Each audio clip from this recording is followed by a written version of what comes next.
Hi everyone, it's Dr. Gina Joe, or Dr. Gina Jefferson, Professor of Otolaryngology, Head Neck Surgery.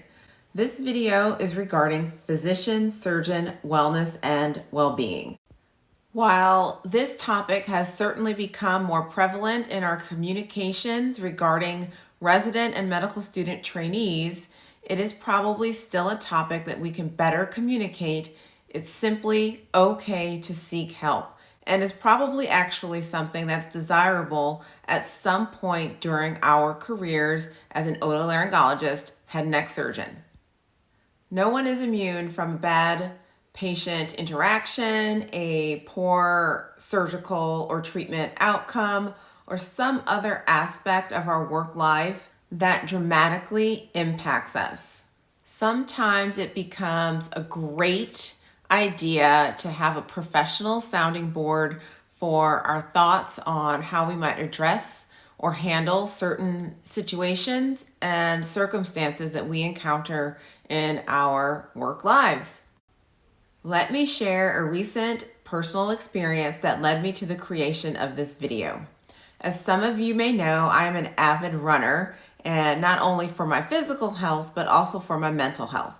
Trust me when I say that when I have not run, my husband definitely notes my irritability. Well, last month, while doing a 14-miler, I was chased by a pack of dogs and ultimately was bitten, pulled down to the ground, and I literally thought I was going to be mauled to death.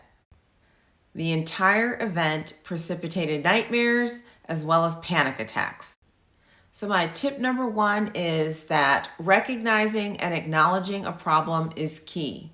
Clearly, having nightmares that prevent good quality sleep is a hindrance to my performance as a surgeon, taking care of patients clinically, and my other responsibilities as an administrator and teaching residents. The dog bite example is clearly obvious. A not so obvious issue is, for example, I walk around oftentimes saying that I don't enjoy clinic. Well, as a head and neck surgical oncologist, I can have a clinic day where patient after patient is presenting and not necessarily doing as well as we would both like.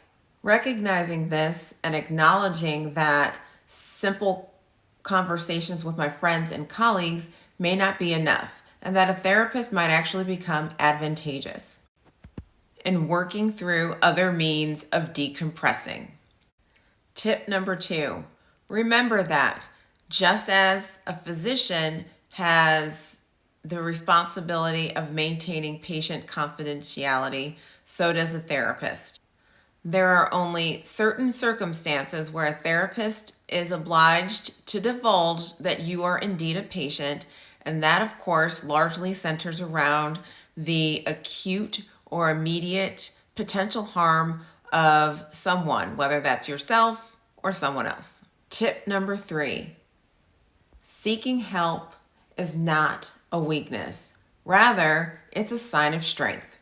So even if we already have a good or reasonable option in our head, it can be advantageous to have an unbiased professional discussion in order to achieve actualization. Be well, everyone. If you find my tips helpful, share them with your friends and continue to follow me at Dr. Gina Joe on Instagram, YouTube, and Twitter.